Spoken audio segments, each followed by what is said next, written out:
In our world, the color of your skin should never determine your worth or opportunities in life. But unfortunately, a deeply ingrained system known as white privilege continues to influence the destinies of individuals, often regardless of their intelligence, talents, or contributions to society. White privilege is like an invisible hand that guides the course of our lives, impacting everything from everyday encounters to life-altering moments. It's the unsettling reality that people of color, especially Black individuals, are more likely to be stopped by law enforcement, face harsher penalties, or even lose their lives in encounters that their white counterparts navigate with relative ease. It's the unspoken biases that can make it undeniably harder for Black individuals to secure loans or find stable employment. Education, too, is marred by this systemic imbalance, with Black students often facing obstacles that hinder their access to quality schooling and higher education. Even seemingly unrelated areas like insurance premiums, employment prospects, and societal acceptance are influenced by this pervasive privilege. It affects the way media portrays different racial groups, the underrepresentation of people of color in politics, and the lack of diversity in leadership roles across various industries. In this video, we aim to shine a light on the profound impact of white privilege, exposing the harsh realities faced by Black individuals and communities. While the world claims we are all equal, systematic racism and white privilege continues to loom over us all. Also, as a way of supporting our efforts, hit the like button of the video, share and subscribe to help the channel grow. Your support means a lot to us. White privilege, or white skin privilege, is the societal privilege that benefits white people over non-white people in some societies, particularly if they are otherwise under the same social, political, or economic circumstances. With roots in European colonialism and imperialism and the Atlantic slave trade, white privilege has developed in circumstances that have broadly sought to protect white racial privileges, various national citizenships, and other rights or special benefits. The phrase white privilege was first coined by activist and scholar Peggy McIntosh in 1988 in her paper White Privilege: Unpacking the Invisible Knapsack. She described white privilege in terms of the unspoken advantage that the dominant culture has over people of color. In other words, power, benefits, and other advantages are distributed in unequal ways among the different groups in society. Specifically, with respect to white privilege, the advantage rests with white people. Though some people might deny the existence of white privilege, there are many instances where it exists and continues to hinder the lifestyle of Black individuals and communities. White privilege in police interactions. White privilege manifests itself in various ways when it comes to interactions with the police. It often means the difference between a peaceful encounter and a potentially life-threatening situation, especially when we examine real-life examples of Black unarmed individuals who have been unjustly shot, killed, or brutalized by law enforcement officers. A simple case as a traffic stop could easily turn deadly for a Black person, even if they committed no crime and obeyed the police to the letter. The case of Philando Castile is one of the best examples of white privilege and how Black people are more likely to meet their end during encounters with the police. On July 6, 2016, Philando Castile, a Black man, was pulled over for a broken taillight in Minnesota. Despite complying with the officer's instructions and informing him that he had a legal firearm, Castile was shot by the officer in front of his girlfriend and her child. Geronimo Yanez, which was the police officer who pulled the trigger, would walk free regardless of the fact that he ended a man's life without cause. While this sounds tragic, it gets even worse. In New York City, the stop and frisk policy led to a significant number of Black and Latino individuals being stopped without reasonable suspicion, resulting in tense encounters and racial profiling. Things are no way better for individuals with mental health crises when meeting with the police. White individuals experiencing mental health crises are more likely to receive compassionate treatment or intervention, while Black individuals may face escalated confrontations. The case of Elijah McClain comes to mind. On August 24, 2019, Elijah McClain, a young Black man in Colorado, was approached by police while walking home. Despite being unarmed and posing no threat, he was placed in a chokehold, injected with a sedative, and later died. The stories get even depressing when you come to know that white individuals arrested for nonviolent offenses, such as drug possession, may receive more lenient treatment from the criminal justice system. In case of Black people, it is a horrific experience. The tragic story of Khalif Browder is a perfect example. Khalif Browder, a black teenager, was arrested in New York City for allegedly stealing a backpack. Unable to make bail, he spent 3 years in pretrial detention at Rikers Island, where he faced brutal conditions. His case was eventually dismissed, but the trauma led to his tragic suicide. When it comes to the use of violence, white individuals are less likely to experience excessive use of force by the police during arrests or confrontations. For black people, a spot in the grave is more likely. Eric Garner, a black man, died in New York City after being placed in a chokehold by a police officer while repeatedly stating, "I can't breathe." His death sparked nationwide protests and calls for justice. These real-life examples underscore the deeply rooted disparities in the treatment of black individuals by law enforcement, highlighting the deadly consequences of racial bias and the privilege that often shields white individuals from similar outcomes. White privilege in education. White privilege in the realm of education and schooling often translates into unequal opportunities and systemic biases that can profoundly impact the lives of black individuals. In the U.S., white students are more likely to attend well-funded schools with access to advanced courses, experienced teachers, and extracurricular activities. This stems from decades of Jim Crows and discrimination experienced by black people in the 19th and 20th centuries, preventing them from accessing quality education. In fact, Ruby Bridges, a black 6-year-old, became the first African-American child to attend an all-white elementary school in New Orleans in 1960. She faced intense racial hostility, including being taught in a separate classroom, despite her academic potential. It's just not being able to attend quality schools. But the tests are also a trap for black students. Standardized tests can be culturally biased, disadvantaging black students who may not have access to test preparation resources. In the U.S., standardized tests like the SAT and ACT have been criticized for perpetuating racial disparities in college admissions, as they may not accurately reflect the potential of black students. Despite the criticisms, nothing has been done and the disparities still remain. Even when being disciplined, white and black students get a different response. White students are less likely to face harsh disciplinary measures such as suspension or expulsion for similar infractions compared to their black peers. In 2019, a 6-year-old black girl, Kaya Roll in Florida, was arrested and handcuffed for a minor tantrum at school, raising concerns about the over-policing of black students. While being dragged out like a criminal, Kaya begged a school resource officer for a second chance, as her tiny wrists were zip-tied and she was escorted out of Lucius and Emma Nixon Academy. Kaya was taken into custody after she reportedly threw a temper tantrum that was triggered because of her sleep apnea, a condition that the school was well aware of and makes her irritable during the day. After the arrest, Kaya developed extreme separation anxiety. She would wake up screaming with night terrors and wet her bed until she had to move into her grandmother's room to finally fall asleep. While this sounds tragic, this is not the only case. Taylor Bracey, who was 16 years old, was seen in a video being body slammed by a school resource officer at Liberty High School in Kissimmee, Florida. Like Kaya, Bracey's mother has publicly said that her daughter is traumatized and has suffered from side effects from the incident, including memory loss, headaches, and blurry vision. These aren't isolated incidents. This is part of a pattern of violence that black students have been experiencing for years. Research shows black students are more likely to be perceived as an adult compared with their white counterparts and face harsher punishments in school. This way in which black student behaviors are read as provocative or dangerous or problematic when their counterparts of other racial ethnic groups are not perceived this way. And a lot of that has to do with the historical tropes and stereotypes associated with being black that present a particular risk for black students. Black students are not just treated worse overall, but teachers also have low expectations for them in the future. White students often benefit from positive stereotypes and higher expectations from teachers, while black students may face negative stereotypes and lower academic expectations. Malcolm X, a human rights activist who was a prominent figure during the civil rights movement, is a perfect example. Malcolm attended West Junior High School in Lansing and then Mason High School in Mason, Michigan, but left high school in 1941 before graduating.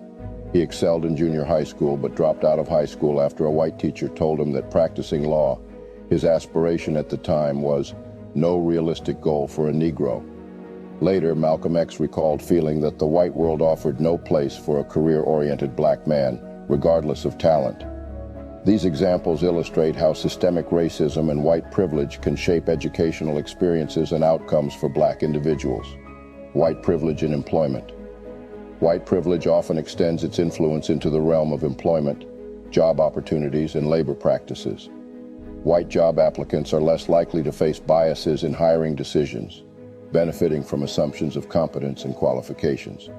In fact, sending CVs with traditionally white-sounding names receive 50% more callbacks for interviews than those with names perceived as Black, even when qualifications were identical. Despite laws against discrimination, affirmative action, a degree of employer enlightenment, and the desire by some businesses to enhance profits by hiring those most qualified regardless of race, African Americans are twice as likely as whites to be unemployed, and they earn nearly 25% less when they are employed. 2 decades ago, a Black woman named Kalisha White applied for a team leader position at Target and worried that her application had been ignored because of her race. So she sent it back in with a different name and slightly fewer qualifications. That application got her an interview. Eventually, she won a class action lawsuit against the massive retailer. To test whether employers might discriminate against job applicants with Black-sounding names, Associate Professors of Economics Marianne Bertrand with Chicago's Graduate School of Business and Sendil Mullainathan with MIT conducted an elaborate experiment. They fabricated resumes for multiple phantom job seekers with common Black and white names. The professors then sent out nearly 5,000 resumes for 1,300 job openings advertised in newspapers and on online job sites throughout Chicago and Boston. Most job openings for which the researchers sent resumes were administrative, sales, clerical, and managerial positions. Bertrand and Mullainathan randomly assigned the applicants' names common to either Black men, Black women, white men, or white women, and were careful not to send identical resumes to the same employer. Bertrand and Mullainathan then tracked which of their applicants were called for job interviews. Bertrand said that more resumes were sent to Chicago area employers simply because it is the larger metropolitan area, but added that the rate for interview requests was virtually identical between the two cities. The results were a bit disturbing. Applicants with white-sounding names were 50% more likely to be contacted for job interviews than those with typical Black names. There were no significant differences between the rates at which men and women were contacted. The results indicate large racial differences in callback rates to a phone line with a voicemail box attached and a message recorded by someone of the appropriate race and gender. Job applicants with white names needed to send about 10 resumes to get 1 callback. Those with African American names needed to send around 15 resumes to get 1 callback. This would suggest either employer prejudice or employer perception that race signals lower productivity. While this study was done in 2003, new research finds that employers aren't treating identical resumes equally and job applicants with Black names still less likely to get interviews. In 2021, researchers from the University of California, Berkeley, and the University of Chicago sent 83,000 fictitious applications for entry-level job postings to 108 Fortune 500 employers, using randomly assigned and racially distinctive names. They found that applicants with Black names were called back 10% fewer times across the board, and even less when it came to specific companies, despite having comparable applications to their white counterparts. It's not just getting a job that is difficult. Climbing up the corporate ladder is near impossible for Black people. White employees often have a higher likelihood of receiving promotions and being considered for leadership roles within organizations. Ursula Burns, the first Black woman to lead a Fortune 500 company, Xerox, faced considerable challenges in breaking through the corporate glass ceiling despite her qualifications. She would go on to inspire Black people everywhere, becoming a beacon of hope and success. Another crucial aspect of this labor market inequality is the significant pay gap between Black and white workers. In 2019, the median Black worker earned 24.4% less per hour than their white counterpart. What's even more concerning is that this wage gap has increased over the years, surpassing the gap observed in 1979. Even when adjusting for education, experience, and regional disparities, a substantial unexplained wage gap of 14.9% remained in 2019. This is up from 8.6% in 1979, indicating that there's more to this wage gap than meets the eye. Moreover, this issue is even more pronounced among men compared to women. These racial wage disparities have continued to grow, even in a broader context of rising wage inequality. Black workers have seen fewer benefits from overall increases in productivity compared to their white counterparts. Between 1979 and 2019, while net productivity per hour increased significantly, median wages only grew modestly. The median wage for black workers grew even more slowly during this period, highlighting a troubling trend. Various economic theories have been proposed to explain these disparities, including human capital theory, models of discrimination based on personal preferences, and statistical models of discrimination. However, none of these theories provide a complete and satisfactory explanation for the enduring racial disparities in unemployment and pay. Despite a wealth of empirical evidence and a historical record that underscores the role of discrimination, there is still ongoing debate within the field of economics regarding the interpretation of these disparities. These instances underscore the systemic disparities rooted in white privilege that continue to shape employment practices, job opportunities, and labor dynamics. Despite their qualifications and abilities, black individuals often face significant barriers to career advancement and economic equality. White privilege in housing and loans. White privilege can manifest significantly in housing, insurance, and loan processes, leading to disparities in access and opportunities. White individuals are often more likely to have access to housing in desirable neighborhoods, while black individuals may face housing discrimination and exclusion from predominantly white areas.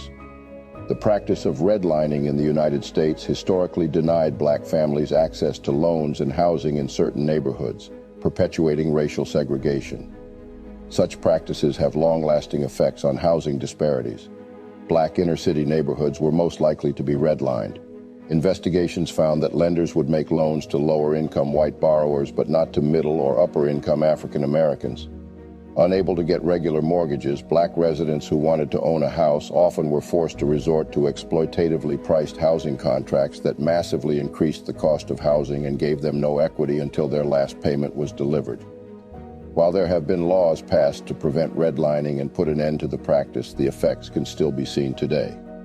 White individuals are more likely to become homeowners, benefiting from the wealth accumulation associated with property ownership. A study by the Urban Institute found that the homeownership gap between white and black Americans widened over the past few decades, with significant disparities in wealth accumulation. Since the housing bust and Great Recession, the homeownership gap between black and white households has widened to its largest level in 50 years. Between 2010 and 2017, according to the American Community Survey, the gap increased from 28.1 percentage points in 2010 to 30.2 percentage points in 2017. Over this period, the homeownership rate for white households fell from 72.6% to 71.9%, while the rate for black households declined 2.7 percentage points to 41.8%. When it comes to even starting a business, white individuals typically have greater access to loans and financial services, including business loans and investment opportunities. While black entrepreneurs often struggle to secure loans and funding for their businesses, facing systemic barriers that limit their economic opportunities. This is one of the reasons for the wealth gap among black and white households. These examples highlight how systemic racism and white privilege affect housing and loan processes, leading to disparities in access and outcomes. Despite their qualifications and financial stability, black individuals may face significant obstacles and discrimination in these areas. White privilege in the criminal justice system. White privilege can be evident in the criminal justice system, affecting how individuals are treated, convicted, and sentenced. White individuals are less likely to be wrongfully convicted of crimes they did not commit, as they may face less scrutiny and bias during investigations. The case of the Central Park Five, which involved 5 black and Latino teenagers wrongfully convicted, comes to mind. When Trisha May Lee's body was discovered in New York City's Central Park early in the morning on April 20th, 1989, she had been so badly beaten and repeatedly defiled that she remained in a coma for nearly 2 weeks and retained no memory of the attack. The brutal assault of the 28-year-old white investment banker, who had been out for a jog the night before, led to widespread public outcry and the quick arrest and subsequent conviction of 5 black and Latino teens: Antron McCray, 15, Kevin Richardson, 15, Yusuf Salam, 15, Raymond Santana, 14, and Corey Wise, 16, who came to be known as the Central Park Five. But in 2002, after serving sentences that ranged from 6 to 13 years for what then New York City Mayor Ed Koch called the crime of the century, new DNA evidence and a confession proved convicted offender Matias Reyes was the true lone culprit. The charges against the five men were vacated and they eventually received a $41 million settlement. Even when white individuals are convicted, they often receive more lenient sentences for similar crimes compared to their black counterparts. The affluenza case that involved a white teenager, Ethan Couch, is a perfect example of white privilege in play, even when it involves heinous crimes. Ethan Couch, a white teenager from a wealthy family, was involved in a drunk driving incident in 2013 that resulted in the deaths of 4 people. During his trial, the defense argued that Couch should not be held fully responsible for his actions due to his affluent upbringing and a term coined as affluenza, suggesting that his rich background shielded him from understanding the consequences of his actions. Couch received a controversial sentence of 10 years of probation and therapy, rather than a harsher punishment like incarceration. Many critics argued that his sentence was an example of white privilege, as they believed a person from a less privileged background would have received a more severe punishment for similar actions. The case sparked a broader conversation about disparities in the criminal justice system, particularly how race and socioeconomic factors can impact sentencing and outcomes in legal cases. It raised questions about whether individuals from marginalized communities would receive similar leniency in the justice system. While the term affluenza was widely criticized and not recognized as a formal mental health diagnosis, the case itself became a symbol of the intersection between privilege, race, and the legal system in the United States. While white offenders get a slap on the wrist and are less likely to receive the death penalty compared to black defendants, even for similar crimes, black offenders could be looking at the death penalty even if there are doubts that they committed the crime. The case of Troy Davis garnered international attention when he was executed in Georgia, despite significant doubts about his guilt. Davis was executed for the execution of a police officer, a crime he always maintained he did not commit. In the months before his execution, people around the country urged Georgia to reconsider in light of the serious doubts about his guilt, including the fact that 7 out of 9 witnesses recanted their testimony against him. Despite calls to stay his execution from politicians on both sides of the aisle, the NAACP, the Innocence Project, and Amnesty International, the state moved ahead with Davis's execution. When it comes to second chances, white individuals are also at the top of it. White individuals may benefit more from post-conviction legal reforms, such as reduced sentences or parole, compared to black individuals with similar convictions. The case of Cyntoia Brown, a black woman who was sentenced to life in prison for executing a man who had solicited her for intercourse when she was a minor, led to calls for criminal justice reform and a reconsideration of her sentence. Cyntoia Brown was just 16 when she was sentenced to life imprisonment for the murder of a man she claims bought her for intercourse. The homeless runaway had been in and out of the juvenile justice system, survived multiple defilement and assaults, and was forced into intercourse slavery by her then boyfriend, a pimp known as Cutthroat, who regularly sold her for drug money. Yet few details of Brown Long's troubled childhood were heard by the Tennessee court in 2004, which instead repeatedly described her as a teen call girl and tried her as an adult. It took the influence of celebrities like Kim Kardashian, Rihanna, and LeBron James to force Tennessee to re-examine its own unusually harsh juvenile sentencing laws, which require under-18s convicted of first-degree murder to face 51 years behind bars before a chance of parole. Brown was later released at the age of 31 years old. Before her petition for clemency was granted, Brown Long would not have been eligible for parole until she was 69. These examples demonstrate how systemic racism and white privilege can influence the outcomes of criminal cases, leading to disparities in convictions and sentencing. Overall, white privilege is a deeply ingrained issue in our society that continues to undermine the lives of black individuals, regardless of their intelligence and contributions to society. It's a painful reality that the color of one's skin can significantly impact their life outcomes, from education to employment, encounters with law enforcement, and access to essential services like loans and insurance. This pervasive issue doesn't just affect individuals. It perpetuates systemic inequalities that persist in our communities. It's reflected not only in our daily lives, but also in media, politics, and various aspects of society. It's essential for all of us to acknowledge and address white privilege actively. By doing so, we can work towards a more equitable society where people are judged based on their abilities, character, and contributions, rather than the color of their skin. Our collective responsibility is to challenge and change the systems that sustain white privilege, striving for a world where everyone has an equal opportunity to thrive and succeed. In the end, let's build a society where a person's worth isn't tied to their skin color, but to their humanity and potential. This brings us to the end of this video. Tell us what you think in the comment section, as we are always interested in your thoughts. As always, don't forget to like the video, subscribe to our channel, and share our videos to let more people know the truth about blacks and to hear their own part of the narratives.